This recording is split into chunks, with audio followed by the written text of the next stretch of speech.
भगवत भाव के राग द्वेष का पूर्ण रूप से नाश नहीं हो सकता। जब हम दूसरा कोई देखेंगे तो राग हो जाएगा, द्वेष हो जाएगा। अनुकूलता में राग होता है, प्रतिकूलता में द्वेष होता है।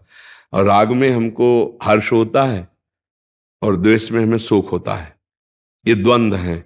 इन द्वंद्वों से मिटाने के लिए द्वंद्वातीत परमात्मा का जब तक भाव नहीं करेंगे तब तक नहीं होगा। जैसे कोई व्यक्ति हमारे साथ गलत कर रहा है तो हमारा द्वेष हो ही जाएगा उससे। अगर हम ये विचार करते हैं कि इसके अंदर भगवान बैठे हैं, मेरा कोई पाप कर्म का मार्जन करने के लिए भगवान इसको प्रेरित किए, या हमें गाली दे रहा है या हमसे लड़ रहा है, कोई न कोई हमारा पाप कर्म का मार्जन हो रहा है, लेकिन भगवान इसके अंदर बैठे हैं। अगर हम ये भाव देखा कि भगवान इसके अंदर बैठे हैं तो द्वेष नहीं होगा। अब हमें जो अनुकूल भाव दे रहा है, सम्मान कर रहा है, मेरी प्रशंसा कर रहा है, तो मैं देख रहा हूं कि भगवान इसके अंदर बैठकर दुलार कर रहे हैं और कोई बात नहीं। जब हम भगवान को देखेंगे तो राग नहीं होगा, जब हम भगवान को देखेंगे तो द्वेष नहीं होगा। अब इतनी बढ़िया दृष्टि, सब में भगवत भाव है तो बहुत ऊंची स्थिति है। तो हम नाम जपना शुरू करें, शास्त्र स्वाध्याय करें और बार बार ये हम भावना करें कि यद्यपि बहुत दुष्ट है पर इसमें है भगवान। देखो, हमने कई बार बताया है, उस बात को अगर पकड़ लो तो बहुत बढ़िया समझ में आ जाएगा। जैसे हीटर है, ये गर्मी पैदा करता है, फ्रिज है ठंडा करता है, एसी है वायु शीतल फेंक रही है, पंखा है वायु फेंक रहा है, हाइड्रोजन लाइट दे रही। ये करणों से बिजली का प्रभाव है।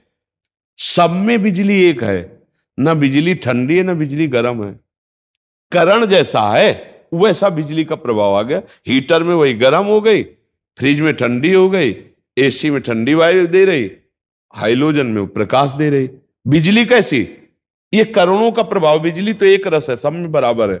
ऐसे ही दुष्ट के अंदर भी, अच्छे पुरुष के अंदर भी, सब में भगवान का पावर एक जैसा है। जो उस पावर को देखता है वो राग द्वेष रहित होता है, जो करण को देखता है वो राग द्वेष युक्त हो जाता है। ये व्यक्ति अनुकूल है तो राग हो गया, ये प्रतिकूल है तो द्वेष हो गया, ये वस्तु अनुकूल है तो राग हो गया, वो प्रतिकूल है तो द्वेष हो गया। अगर हम भगवत भाव ले आए तो हम राग द्वेष से मुक्त हो जाए। इसके लिए हमें नाम जप करना चाहिए, साधु संग करना चाहिए, दूसरों की सेवा हित भावना रखनी चाहिए, बड़े बुजुर्गों को प्रणाम करना चाहिए, बड़े बुजुर्गों की सेवा। तो इन सबके आशीर्वाद से हमारे अंदर सद्विचार आ जाएंगे, भगवत भाव आ जाएंगे, तभी हम राग द्वेष से दूर हो सकते हैं। बिना ज्ञान हुए राग द्वेष से मुक्त नहीं हुआ जा सकता।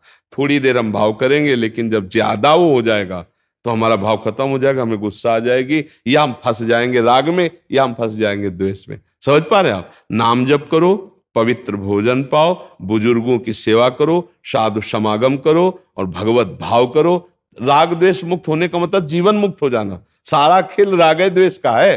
पूरे संसार में राग द्वेष, कहीं वस्तु में राग, कहीं व्यक्ति में राग, कहीं स्थान में राग, इन्हीं में तो हम फंसे हुए हैं। कहीं वस्तु में द्वेष, कहीं व्यक्ति में द्वेष, कहीं स्थान में द्वेष, इसी में हम फंसे हुए हैं। राग द्वेष मुक्त हो गया तो जीवन मुक्त हो गया, मतलब द्वंद्व विमुक्ता, ये सिद्ध पुरुष का लक्षण है। तो नाम जप करो, पवित्र भोजन करो, साधु समागम करो, बड़े बुजुर्गों की सेवा करो, उनके आशीर्वाद से बुद्धि शुद्ध हो जाएगी तो राग द्वेष रहित हो जाएगी। समता का भाव, ये द्वंद्व विमुक्ता, समता का भाव, सब में एक भगवान तो सम भाव आ जाएगा, तभी राग द्वेष से मुक्त हो सकते हैं, अन्यथा नहीं।